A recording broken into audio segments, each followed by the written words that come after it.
that was in games. I thought it was cool. It wasn't cool. It wasn't cool. And some of them dead now, and I'm living. Thank God. But listen, I want to talk to you guys. So in middle school, I was the man. I was starting point guard. I was the starting quarterback, and I played corner. So I was the man, right? And so 7th grade, 8th grade, I had a whole bunch of trophies. My team was undefeated. I was the man coming into high school. I thought I was it. I thought I was all the world had to offer. And I was coming from a charter school to a public school system to play ball. And so I'm like, I'm going to show them. I was about 5 foot, probably about 120 pounds soaking wet. I was tiny. I was little, but you couldn't tell me nothing. You couldn't tell me anything. So I came out there the first day of practice. I'm in the locker room. I shake hands with the coach, the freshman coach. Because we got freshman, JV, varsity. I shake hands with the freshman coach. I'm like, I'm going to just say what up to him, but really I'm going to JV. So I don't really got to know my man's name. So I shake my man's hand, I'm like, it's all good. 2 days of practice, I'll be on JV, I'm good. I get out there and I had my new cleats on. Back then it was the Audi Zeros. Y'all still rock the Audi Zeros? Oh, man. They don't have a clue, bro.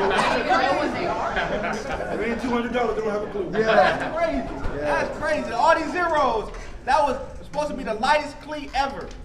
And so it was supposed to make you run fast. And they had all these NFL players that were on the ads of Audi Zero. They're like, if you buy these shoes, you're going to run fast like them.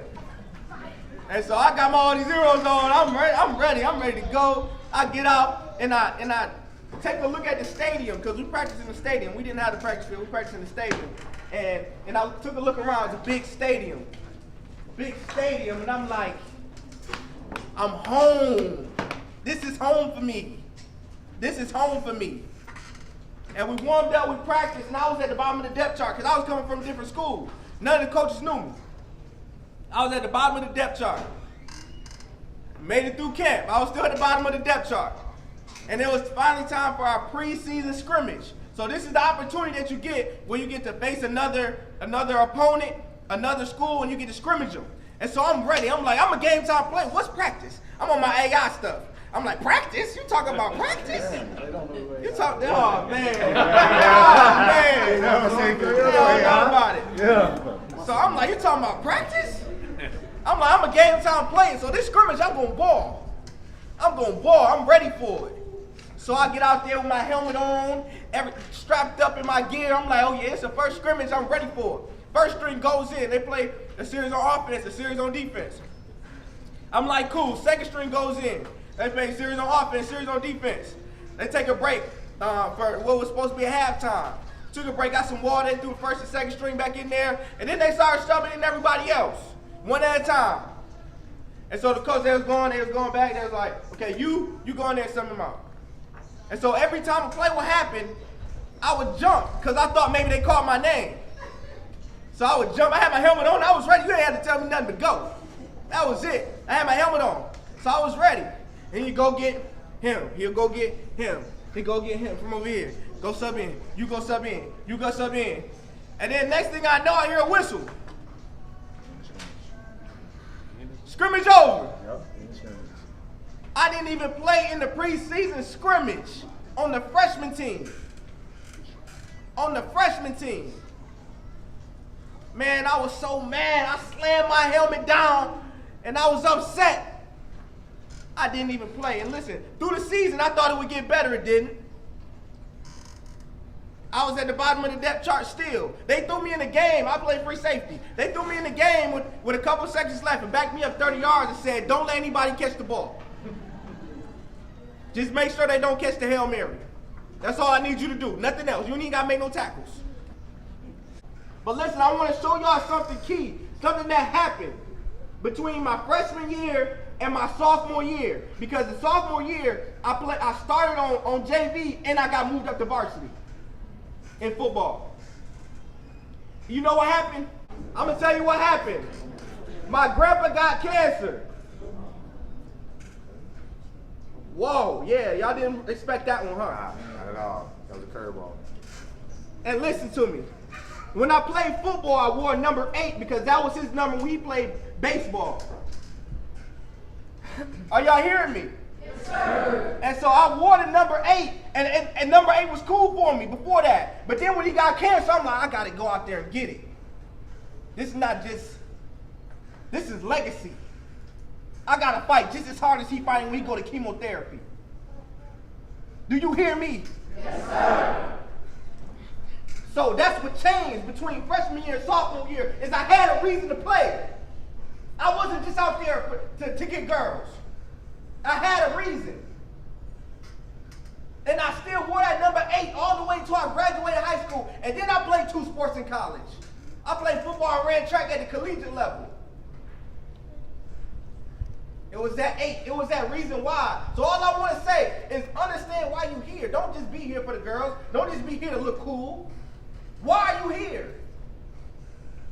Because if you realize why you're here, it will propel your game to another level. It will propel your work ethic to a whole nother level, a whole nother dimension. If you understand why you're here. And you really don't even have to look any further than what's in front of you. Anybody know Ray Lewis? Ray Lewis.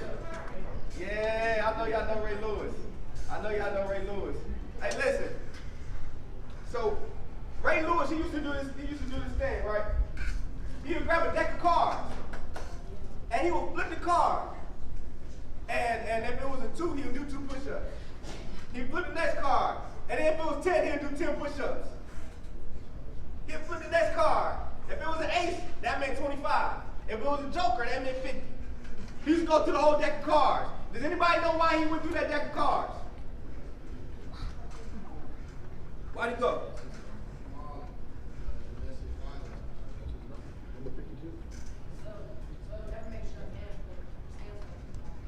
Thank you. Because his mom was getting beat from age 3 to 13. He watched his mom get beat by different men. She wore shades inside of the house, and she was light-skinned. She wore shades in the house to hide her black eyes. And he couldn't do anything. So he begged his mom. He said, Mom, can I please get this deck of cards? I just need this deck of cards. And he flipped the cards, and he did push-ups. So he would make sure nobody ever put their hand on his mother again. So she never had to wear shades in the house again. Do you hear me? Yes, sir. And he said one day, anybody know what number he wears? What number does Ray Lewis wear? 52. One day he flipped through the cards. He wanted to count them. Guess how many was in there? 52. Why you here? Why you here? You want a jersey? You want girls? You have to have a reason bigger than you. You're not enough. If it's up to you, you'll let you down because it's easy. But do you see these people sitting right here? They're putting their sweat and putting forth money to make sure y'all got what y'all need. If y'all don't have no other reason, y'all better respect these people right here. And you better work out there on that field like you're representing them. Don't go around talking about you from Greensboro, you from High Point, you from Southwest. Don't go, you say your last name. That's where you from. Who delivered you to this world? Don't go out there talking about you from High Point, you Southwest. Take this serious. Because the reality is, if you get a football scholarship, it's a blessing to them because they don't got to pay for your schooling. Man, I ain't mad on that one. So if you don't do it for nobody else, you do it for your parents sitting right here. So they don't got to pay for your schooling. Even if you don't, reality is a lot of y'all not going to get a scholarship to play football in college. That's the reality. I played football in college, but most people don't. Most people don't. And if you're talking about the percentage of you going to the NFL, most people don't. That's a 1%. 1%. So maybe one of you will get a chance. So don't stay focused on football. You focus on who you representing. So listen, whoever you came with, your parent, your guardian, anybody, go find them right now. Go get your father. You don't gotta worry about it. I got a daughter, so you know I soften up a lot. She's 9 months. That's why I can't. That's why I can't. And I need you to look your parent, your guardian in the eye and say, I will not quit. I will not quit.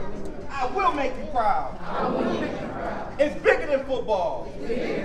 I won't get shot in the street. I will get good grades in my classes. I will not stop until I make you proud. I will not stop until I make you proud. That's my time, y'all.